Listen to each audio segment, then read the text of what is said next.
31 August दैनंदिन ज्ञानेश्वरी अध्याय 18 सर्व गीतार्थ संग्रह योग ओवी क्रमांक 31 पासून पुढे.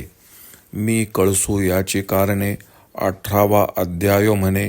ओवाईला बादरायने गीता प्रसादा नोहे कळसा परते काही प्रासादी काम नाही ते सांगतसे गीताही संपलेपणे.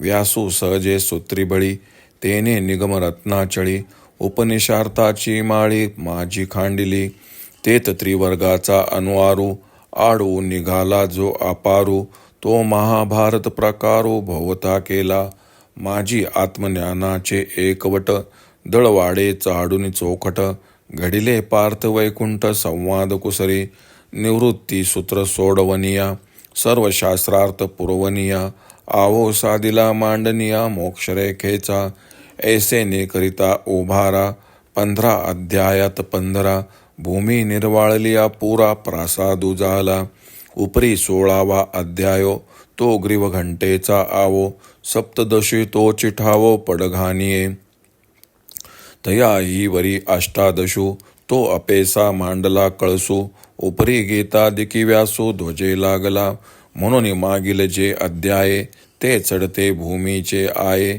तयांचे पुरे दाविता हे आपुल्या अंगी झालया कामा नाही चोरी ते कळसे होय उजरी तेवी अष्टादशु विवरी साध्यंत गीता ऐसा व्यासे विदानिया गीता प्रसादू सोडवनिये आणून राखेले प्राणिये नाना परी एक प्रदक्षिणा जपाचिया बाहे रोनी करतीया एक ते श्रवण मिशे छाया सेवितियाची एक ते अवधानाचा पुरा विडा पाऊड भीतरा घेऊन रिगती गाभारा अर्थज्ञानाच्या ते निजबोधे उरावरी भेटती आत्मया श्रीहरी परी मोक्ष प्रासादी सरी सर्वाही आथी समर्थाचिये भक्ती भोजने तळल्या वरिल्या एकची पक्वान्ने तेवी श्रवणे अर्थे पठने मोक्षची लाभे ऐसा गीता वैष्णव प्रासादू 18वा अध्याय कळसू विशदू म्या म्हणितला हा भेदू जाणोनिया आता सप्तदशा पाठी अध्याय कैसे निउठी तो संबंधू सांगे दिठी दिसे दैसा का गंगा यमुना उदक ओग बगे वेगळीक दावी होऊनी एक पाणीपणे न मोडता दोन्ही आकार घडिले एक शरीर हे अर्धनारी नटेश्वर रूपी दिसे नाना वाढिली दिवसे कळा बिंबी पैसे परी सीनाने लेवे जैसे चंद्री नाही तैसी सीनानी चारी पदे श्लोक तो श्लोका वच्छेदे अध्यावो अध्याय भेदे गमे कीर परी प्रमेयाची उजरी आनन रूप न धरी नाना रत्नमनी दोरी एकची जैसी मोतिये मिळून भुवे एका वळीचा पाडू आहे परी शोभे रूप होये एकची तेथ फुला फुलसरा लेख चढे दूती दूजी अंगुळीन पडे श्लोक अध्याय तेने पाडे जाणावे हे 700 श्लोक अध्याय 18 लेख परी देव बोलिले एक ते दुजे नाही आणि म्याही न सांडून ते सोये ग्रंथ व्यक्ती केली आहे प्रस्तुत तेने निर्वाहे निरूपण ऐका तरी 17वा अध्यावो पावता पुरता ठावो जे संपता श्लोकी देवो बोलिले ऐसे. म्हणून याच कारणासाठी श्री व्यासांनी गीतारूपी मंदिरावर 18वा अध्याय हा कळस चढवला आहे असे मी म्हणतो. कळस चढवल्यावर मंदिराचे संपूर्ण काम संपले असे समजत नाही का? तसेच हा 18वा अध्याय गीता पूर्ण झाली हे दर्शवितो. व्यास महर्षी स्वभावताच कुशल शिल्पकार असल्याने वेदरूपी रत्नपर्वतावर उपनिषदार्थ रूप पठार भूमीवर त्यांनी खणायला प्रारंभ केला तेव्हा धर्म अर्थ व काम हा त्रिविध पुरुषार्थ रूपी पुष्कळसा असा जो चारा चुरा निघाला त्याचा महाभारत रूपी तट गीता मंदिराभोवती केला. यात आत्मज्ञान रूपी अखंड दगड निघाला तो कुशलतेने घडवून श्रीकृष्णार्जुन संवाद रूपी चांगला चिरा तयार केला. निवृत्ती रूपी ओळंबा लावून सर्व शास्त्रार्थांची पूर्णी घालून त्या चिऱ्याच्या मांडणीने मोक्ष मंदिराचा आकार साधला.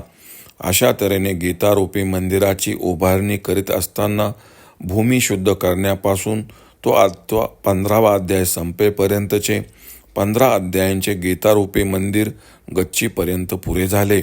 पुढे 16वा अध्याय हा गळ्यातील डेऱ्याचा आकार आहे आणि जो 17वा तो कळसाच्या बैठकीचा ओटा आहे.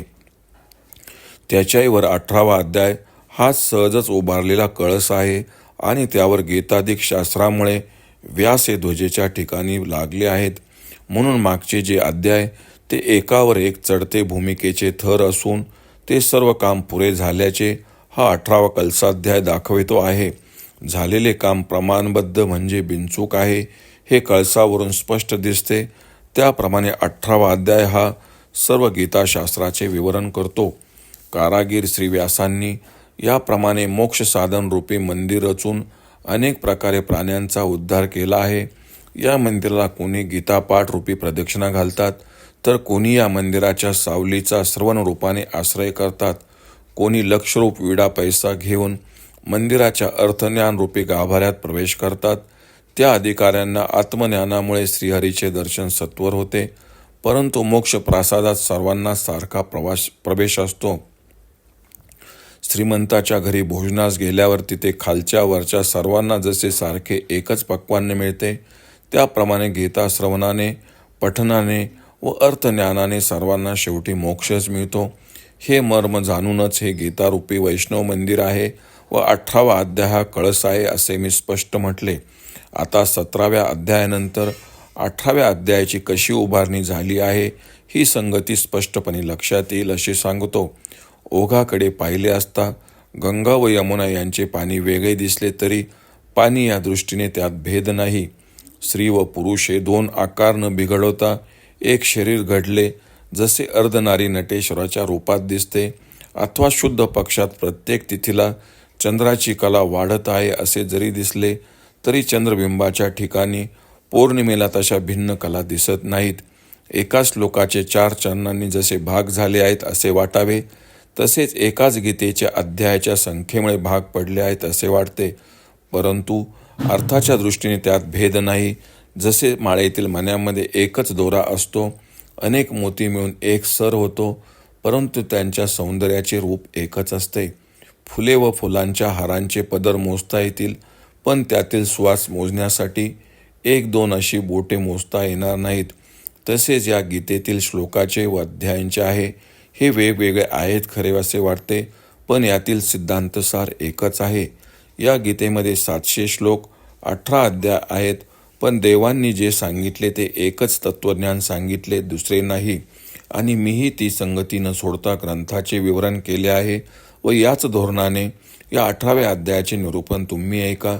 17व्या अध्यायाच्या शेवटच्या श्लोकात देव असे म्हणाले होते की, अर्जुना, ब्रह्मज्ञानाविषयी श्रद्धा सोडून देऊन जितकी कर्मे करावीत तितकी सर्व व्यर्थ होतात. ओम श्री रुक्मिणी पांडुरंगाय नमः. ओम श्री ज्ञानराज माऊली नमः.